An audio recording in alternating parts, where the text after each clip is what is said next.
નમસ્કાર વિદ્યાર્થી મિત્રો, આગળના લેક્ચરની અંદર આપણે ફિનોલની સંયોજનની બનાવટ ફર્સ્ટ ઓફ જોયું તો ડાઉ પ્રોસેસ કેવી રીતના થાય, ડાઉ પ્રોસેસની બનાવટ કેવી રીતના જોવા મળે તેની વાત કરી. હેલો એરિક સંયોજનમાંથી ફિનોલ કેવી રીતના બને, સેકન્ડ ડાઉ પ્રોસેસ કીધું તો આપણે. હવે પછી સેકન્ડ જોઈએ બેન્ઝીન સલ્ફોનિક એસિડમાંથી ફિનોલની રચના કેવી રીતના થાય એની વાત કરશું. તો જોઈએ વિદ્યાર્થી મિત્રો, ખરેખર સૌપ્રથમ બેન્ઝીન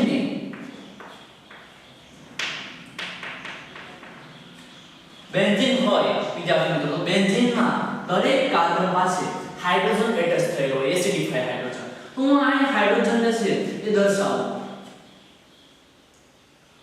તો બેન્ઝીનની ખરેખર H2SO4 સાથે પ્રક્રિયા કરવામાં આવે સલ્ફ્યુરિક એસિડ. કેવો સલ્ફ્યુરિક એસિડ? તો કે ફ્યુમિંગ, ધુમાડાવાળા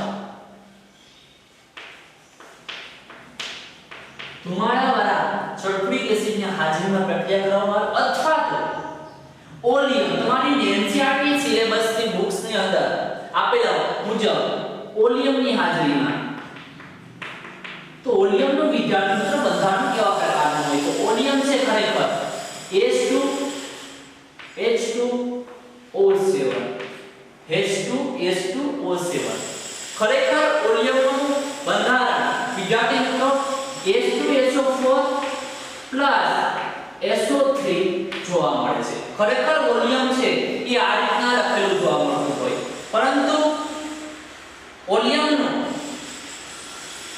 સાથે પણ રિએક્શન કરાવી શકે અને H2SO4 sulphuric acid fuming means ધુમાડાવાળો સલ્ફ્યુરિક એસિડ એની હાજરીમાં પણ હું બેન્ઝીન સાથે પ્રક્રિયા કરાવી શકું. તો હવે સલ્ફ્યુરિક એસિડની હાજરીમાં આપણે પ્રક્રિયા કરાવીએ રિએક્શન. તો જોઈએ H2SO4 ખરેખર આમ બી લખી શકું SO3S અને આ બાજુ OS. અહીં પણ ઓક્સિજન સાથે હાઇડ્રોજન એટેચ થયેલો છે, અહીં પણ ઓક્સિજન સાથે હાઇડ્રોજન એટેચ થયેલો છે. તો સલ્ફ્યુરિક એસિડને હું આ રીતે પણ લખી શકું. હવે જોઈએ વિદ્યાર્થી મિત્રો, સલ્ફ્યુરિક એસિડમાં OS છે એ બેન્ઝીનમાંના હાઇડ્રોજનને પોતાની તરફ એટ્રેક્ટ કરશે, આકર્ષશે. તો એ દરમિયાન ત્યાંથી H2O રિમૂવ થતો જોવા મળશે, કારણ કે સલ્ફ્યુરિક એસિડમાંનો OH છે એ હાઇડ્રોજન બેન્ઝીનમાંના હાઇડ્રોજનને પોતાની તરફ એટ્રેક્ટ કરશે અને એ દરમિયાન હાઇડ્રોજન ત્યાંથી રિમૂવ થઈ અને વોટર મોલેક્યુલમાં કન્વર્ટ થઈ અને રિમૂવ થશે. હવે પછી અહીં ફ્રી લિવિંગ ગ્રુપ એક બી લિવિંગ ગ્રુપ છે નહીં. તો હવે SO3S સલ્ફાઇડ ગ્રુપ એટેચ થશે બેન્ઝીન સાથે. તો આ રીતના બનશે વિદ્યાર્થી મિત્રો. Same rotation bond, freely group છે સલ્ફાઇડ ગ્રુપ, અહીં હાઇડ્રોજન રિમૂવ થયું ત્યાં એટેચ થશે SO3S. અહીં SO3 નેગેટિવ જોવા મળે છે, હાઇડ્રોજન છે પોઝિટિવ જોવા મળે છે, નેગેટિવ પોઝિટિવ. હવે આપણે સૌપ્રથમ આ રિએક્શનની અંદર એસિડિફાઈડ હાઇડ્રોજનને મારે દૂર કરવો પડશે. કઈ રીતે ના એસિડિફાઈડ હાઇડ્રોજનને દૂર કરી શકીએ? તો જોઈએ તેની NaOH સાથે રિએક્શન કરવામાં આવે.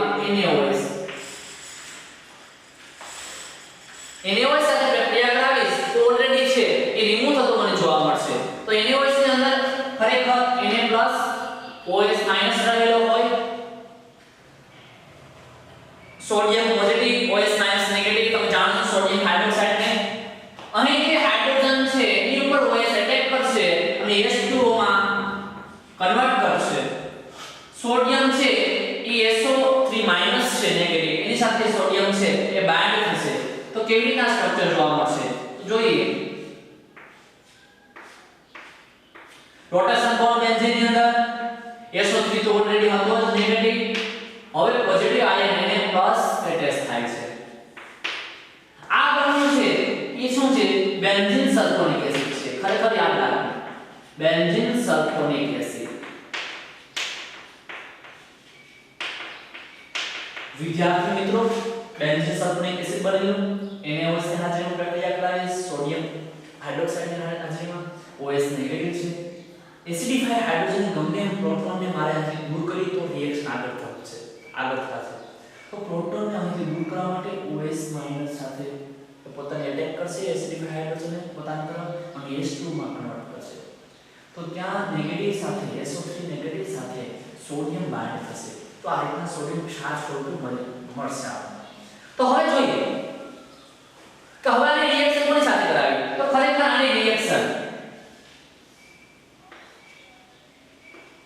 NaOH સોડિયમ હાઇડ્રોક્સાઇડ 2 મોલ્સ લઈ તમારી NCERT બુક્સ ની અંદર સોડિયમ હાઇડ્રોક્સાઇડ ના 1 મોલ આપેલો છે પરંતુ આપણે અહીં 2 મોલ્સ લેવાના છે કારણ કે ખરેખર ત્યાં 2 મોલ્સ લીધેલા છે તમારી બુક્સ ની અંદર NaOH ના પરંતુ ત્યાં 1 મોલ્સ દર્શાવ્યો છે તો ખરેખર 2 મોલ્સ યુઝ થાય છે NaOH તો NaOH છે અહીંથી Na અને અહીંથી SO3 Na એ રિમૂવ થશે રિએક્શન ની અંદર અહીં થશે Na2 Na2 અને SO3 ત્યારબાદ 1 મોલ્સ NaOH નો OH અને અહીંથી હાઇડ્રોજન બંને રિમૂવ થશે અને H2O માં કન્વર્ટ થઈ રિમૂવ થતા જોવા મળશે હવે શું વધ્યું છે આપણી પાસે તો કે સોડિયમ ઓક્સાઇડ NaO વધ્યું છે તો બેન્ઝીન છે બેન્ઝીન અલ્ટરનેટિવ ડબલ બોન્ડ દોરશું બેન્ઝીન અંદર હવે પછી અહીંથી રિમૂવ થયેલું ગ્રુપ છે સોડિયમ સલ્ફાઇડ રિમૂવ થયેલું છે ઓલરેડી તો ઓલરેડી રિમૂવ થયું છે બેન્ઝીન સોડિયમ ક્ષારમાંથી તો અહીં કોઈ ફ્રી લિવિંગ ગ્રુપ હશે ત્યાં કોઈ ગ્રુપ હશે ના અહીં કોઈ ગ્રુપ એટેચ થયેલા હશે ને હવે તો આપણી પાસે શું વધેલું છે તો કે ઓક્સિજન સાથે એને બાઇન્ડ થયેલો છે એટલું વધેલું છે હવે બચ્યું છે નહીં sodium oxygen negative sodium positive જો આપણે પરિવાર વિદ્યાર્થી મિત્રો આપણે ધ્યાન રાખજો ડાઉ પ્રોસેસ ની વાત કરેલી કે ડાઉ પ્રોસેસ ની અંદર સોડિયમ ફિનોક્સાઇડ મળે મને જ્યાં મળેલું છે સોડિયમ ફિનોક્સાઇડ છે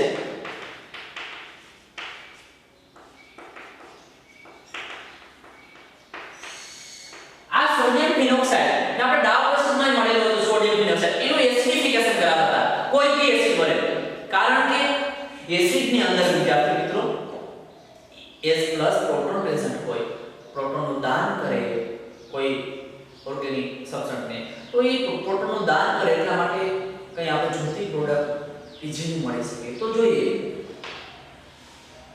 એસિડિફિકેશન કરાવશું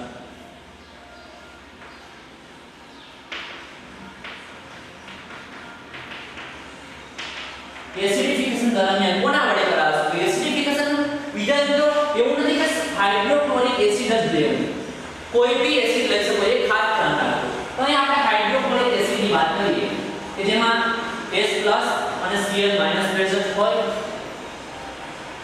ખરેખર વિદ્યાર્થી મિત્રો H+ છે પ્રોટોન પ્રદાન કરવાનું કામ કરે એસિડ તો પ્રોટોન છે એની ઓક્સિજન સાથે એટેચ થશે સોડિયમ ત્યાંથી રિમૂવ થાય અને હાઇડ્રોક્લોરિક એસિડ માં ક્લોરીન સાથે એટેચ થાય અને NaCl માં રિમૂવ થશે સોડિયમ ક્લોરાઇડ તો એ દરમિયાન હાઇડ્રોજન છે એ ઓક્સિજન નેગેટિવ સાથે જોડાય છે અને શું બનાવશે એ જોઈએ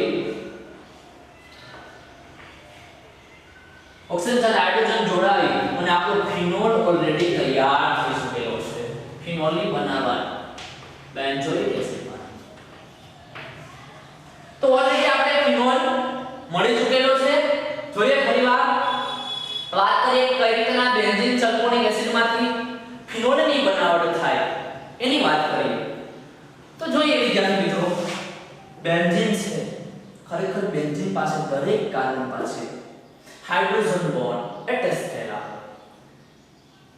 છે તો આપણે એક કાર્બન પાસે હાઇડ્રોજન બોન્ડ દર્શાવેલો છે એની ધુમાયમાન H2SO4 sulphuric acid fuming means ધુમાળાવાળો સલ્ફ્યુરિક એસિડ અથવા તો તમારી ચોપડીની અંદર આપણે ઓલિયમ H2SO7 ખરેખર ક્યારે ના હોય H2SO4 SO3 માઈનસ તો આપણે સલ્ફ્યુરિક એસિડની હાજરીમાં પ્રક્રિયા કરશું તો જોઈએ SO3S OH આ રીતનું સલ્ફ્યુરિક એસિડ લખી શકું કારણ કે ઓક્સિજન સાથે શું બાઇન્ડ થયેલું છે હાઇડ્રોજન અહીં ઓક્સિજન સાથે હાઇડ્રોજન તો બની શકે લખી શકાય આપણે સલ્ફ્યુરિક એસિડને તો સલ્ફ્યુરિક એસિડમાં OH છે બેન્ઝીનમાં હાઇડ્રોજન પોતાને એટ્રેક્ટ કરશે આકર્ષશે અને રિમૂવ કરશે H2O નહીં કે ઇલેક્ટ્રોન લઈને હાઇડ્રોજન નહીં જાય પરંતુ ફ્રીલી રિમૂવ થતો જોવા મળશે પોતાના ઇલેક્ટ્રોન લઈને જતો નથી તો આ લિવિંગ ગ્રુપ ખાલી છે તો આ ગ્રુપ અહીંથી રિમૂવ થઈ H2O અને આ ગ્રુપ અહીં એટેચ થતો જોવા મળે SO3S જે આપણે બેન્ઝીન સલ્ફોનિક એસિડ બને છે કર્યું છે. હવે બેન્ઝીન સલ્ફોનિક એસિડમાં રહેલો પ્રોટોન એસિડિફાઈડ પ્રોટોનને મારે દૂર કરવો પડશે, કારણ કે રિએક્શન આગળ ધપાવી હોય તો આ પ્રોટોન મારે રિમૂવ કરવો પડશે. તો કોના દ્વારા થશે? તો સ્ટ્રોંગલી NaOH સોડિયમ હાઇડ્રોક્સાઇડની વાત કરીએ તો સોડિયમ હાઇડ્રોક્સાઇડમાં OH નેગેટિવ હોય, સોડિયમ પોઝિટિવ. OH માઈનસ છે એસિડિફાઈડ પ્રોટોનને પોતાના તરફ એટ્રેક્ટ કરી H2O રિમૂવ કરશે. એ દરમિયાન ફરીવાર સોડિયમ પોઝિટિવ છે એ SO3 નેગેટિવ સાથે બાઇન્ડ થઈ તો સોડિયમ ક્ષાર કહી શકાય. તો એ આપણે કન્વર્ટ થશે સોડિયમ. તો હવે એની પ્રક્રિયા NaOH સોડિયમ હાઇડ્રોક્સાઇડના 2 મોલ્સ 2 અણુ લેવાના. તમારી NCERT બુક્સની અંદર એક જ છે, પરંતુ ખરેખર ત્યાં 2 અણુ યુઝ થાય છે. તો NaOH ના 2 અણુ છે. એક NaOH ના અણુમાંથી Na અને SO3 Na+ એ બંને રિમૂવ થશે. તો અહીંથી Na એટલે Na2 અને SO3 રિમૂવ થશે. એક મોલ NaOH માંથી OH અને બીજા NaOH માંથી હાઇડ્રોજન એ રીતના H2O રિમૂવ થતો જોવા મળશે. હવે શું વધેલું? તો કે ONA સોડિયમ ઓક્સાઇડ. અહીં આ રિમૂવ થયેલો છે, અહીં ફ્રી ગ્રુપ છે આપણી પાસે. તો ફ્રી ગ્રુપ હોય તો હવે આપણી પાસે વધ્યું છે તો NONA સોડિયમ ફિનોક્સાઇડ. તો NOH છે એ આ ગ્રુપ છે અહીં એડ્રેસ થતો જોવા મળશે. શું બનેલું? Sodium phenoxide. હવે એનો આપણે ડાઉન પસંદ કરેલું છે એસિડિફિકેશન કરાવશું કોઈ બી એસિડ વડે, જેમાં પ્રોટોન પ્રદાન કરશે, કોઈ આપશે તો એ ઓક્સિજન સાથે એડ્રેસ થશે પ્રોટોન HCl માં. એ Cl છે એને સાથે બાઇન્ડ થઈ NaCl બનાવશે, રિમૂવ થશે સોડિયમ ક્લોરાઇડ. પ્રોટોન પ્રદાન થી ઓક્સિજન તો OH માં કન્વર્ટ થયું છે. આપણું phenol already benzene sulphonic acid માંથી તૈયાર થઈ ચૂકેલું છે. હવે પછી ની પ્રક્રિયા જોશું કેવા પ્રકારની. સેકન્ડની વાત કરીએ હવે થર્ડ જોશું ડાયઝોનિયમ ક્ષારમાંથી કઈ રીતના ફિનોલની રચના થાય, કઈ રીતના ફિનોલ બને છે ડાયઝોનિયમ ક્ષારમાંથી. તો ડાયઝોનિયમ ક્ષારમાંથી કઈ રીતના ફિનોલ બને એની વાત આપણે નેક્સ્ટ કરશું. વિદ્યાર્થી મિત્રો તમે સ્ક્રીનશોટ પાડી લો જેથી કરીને તમે લખી શકો. વિદ્યાર્થી મિત્રો આગળ જોઈએ આપણે સેકન્ડ રિએક્શન જોઈએ કે બેન્ઝીન સલ્ફોનિક એસિડમાંથી ફિનોલની બનાવટ કેવી રીતના થાય એની વાત કરીએ. થર્ડ વન જોશું ડાયઝોનિયમ ક્ષારમાંથી ફિનોલ કેવી રીતના બને છે. તો જોઈએ વિદ્યાર્થી મિત્રો first of all alternative double bond બેન્ઝીનની રચના કરશું, પરંતુ બેન્ઝીન પર એટેચ થયેલું છે NH2. NH2 એટેચ થયેલું હોય તો એવા ગ્રુપને શું કહીશ? તો કે એનિલીન તરીકે ઓળખવામાં આવે. આ એનિલીનની વિદ્યાર્થી મિત્રો આ એનિલીનની sodium nitrite NaNO2 plus hydrochloric acid એના વડે રિએક્શન કરવામાં આવશે. તો એ દરમિયાન મને શું મળશે? તો કે એ દરમિયાન જો સોલિડ ડબલ બોન્ડ તો છે ઓલરેડી, મને એમાંથી બેન્ઝીન ડાયઝોનિયમ ક્લોરાઇડ મળશે. તો બેન્ઝીન ડાયઝોનિયમ એઝોનિયમ ગ્રુપ કેવું હોય? તો કે ખરેખર એઝોનિયમ ગ્રુપની અંદર નાઇટ્રોજન ટ્રિપલ બોન્ડ નાઇટ્રોજન જોડાયેલા હોય અને પોઝિટિવ સાઈડ ચાર બોન્ડ નાઇટ્રોજન એટેચ થયેલો હોય અને એની સાથે ક્લોરીન ઓલરેડી એટેચ થયેલો હશે આ HCl. તો આ મને મળેલું છે benzene diazonium chloride. Benzene diazonium chloride ની વિદ્યાર્થી મિત્રો ડાયઝોનિયમ ક્ષારમાંથી ફિનોલ, તો બેન્ઝીન ડાયઝોનિયમ ક્લોરાઇડ માંથી હવે પાછું ફિનોલ મેળવશું. કઈ રીતના મળશે? તો ખરેખર હવે મધ્યવર્તી પ્રોડક્ટ મળેલી બેન્ઝીન ડાયઝોનિયમ ક્લોરાઇડ હવે એની ગરમ પાણી સાથે H2O ગરમ પાણી સાથે આ રીતે લખી શકું H2O ને તેની ગરમ પાણી સાથે પ્રક્રિયા કરાવવામાં ગરમ પાણીની અંદર બેન્ઝીન ડાયઝોનિયમ ક્લોરાઇડ ને એન્ટર કરી નાખીશ. ઓલરેડી અહીં રહેલા ડાયઝોનિયમ ક્ષાર છે ડાયઝોનિયમ, તો એ ડાયઝોનિયમ N2 તરીકે N2 છે એ ગેસ સ્વરૂપે રિમૂવ થશે. કયા સ્વરૂપે? ગેસ સ્વરૂપે રિમૂવ થતો જોવા મળશે. ક્યારે? તો બેન્ઝીન ડાયઝોનિયમ ક્લોરાઇડ ને ગરમ પાણીની અંદર એન્ટર કરી એ દરમિયાન તો શું થશે?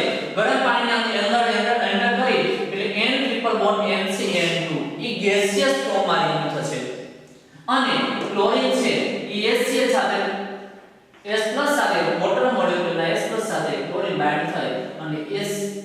Cl રિમૂવ થશે જે HCl પણ મને ગેસિયસ ફોર્મમાં રિમૂવ થતો જોવા મળશે હવે શું બાઇન્ડ થયેલું છે હવે આ ફ્રીલી ગ્રુપ છે અહીં કોઈ ગ્રુપ એટેચ થયેલ નથી તો OS ગ્રુપ છે ઈમાં ક્યાં બાઇન્ડ થઈ અને ડાયરેક્ટલી ફિનોલની રચના થતી જોવા મળશે already alternative double bond benzene ની અંદર અને હવે N2 રિમૂવ થયું વોટર મોલેક્યુલર હાઇડ્રોજન પોઝિટિવ અને ક્લોરીન નેગેટિવ HCl રિમૂવ થયું ગેસિયસ સ્વરૂપે અહીં ફ્રીલી ગ્રુપ છે ત્યાં કોઈ ગ્રુપ એટેચ થયેલું નથી તો હવે વોટર મોલેક્યુલ માં OS માઈનસ છે અહીં બાઇન્ડ થતો જોવા મળે OS માઈનસ ને કારણ કે પ્રોટોન જનરેટ થયેલો હશે તો OS માઈનસ ત્યાં બાઇન્ડ થઈ અને ફિનોલની રચના થશે ફિનોલ બનતું જોવા મળશે ફિનોલ તો વિદ્યાર્થી મિત્રો આ મેથડ છે બધી મેથડ કરતા ઈઝી જોવા મળશે અને ડાયરેક્ટલી ડાયઝોનિક શોર્ટ જનરેટ થશે અને ફિનોલ તો જોઈએ ફર્સ્ટ ઓફ ઓલ ડાયઝોનિક ક્ષારમાંથી ફિનોલની રચના તો એમાં જોઈએ ફર્સ્ટ ઓફ ઓલ ડાયઝોનિક ક્ષાર કેમાંથી મળશે ફર્સ્ટ ઓફ ઓલ તો કે એનિલિનમાંથી મળશે તો એનિલિનની sodium nitride plus hydrochloric acid વડે પ્રક્રિયા કરાવશું તો મને એમાંથી ડાયઝોનિક ક્લોરાઇડ બેન્ઝીન ડાયઝોનિક ક્લોરાઇડ ડાયઝોનિક એટલે શું તો કે એ બેન્ઝીન ઉપર N ટ્રિપલ બોન્ડ N હોય એને ડાયઝોનિક ક્ષાર કહીશ અને એની સાથે ક્લોરીન એટેચ થયેલો હોવાથી એને ક્ષાર તરીકે ઓળખી બેન્ઝીન ડાયઝોનિક ક્લોરાઇડ જે ક્ષાર છે તો એની પ્રક્રિયા ગરમ પાણી એને હું ગરમ પાણીની અંદર એન્ટર કરી તો ગરમ પાણીની H2O તો H2O છે તો H OS માઈનસ હોય H2O ની અંદર તો ગરમ પાણીની અંદર એન્ટર કરી તો બેન્ઝીન ઉપર રહેલો N2 છે એ ગેસિયસ ફોર્મમાં રિમૂવ થશે વોટરનો હાઇડ્રોજન અને ક્લોરીન એ પણ ગેસિયસ ફોર્મ થઈને રિમૂવ થશે અહીં કોઈ ગ્રુપ નથી ફ્રીલી ગ્રુપ છે ને કોઈ ગ્રુપ નથી તો હવે વોટર મોલેક્યુલનો OS છે વોટર મોલેક્યુલનો OS છે એ બેન્ઝીન ઉપર એટેચ થઈ અને ફિનોલની ડાયરેક્ટ રચના કરશે તો હવે પછી આના પછીની ફોર્થ રિએક્શન જો 3 ની વાત કરેલી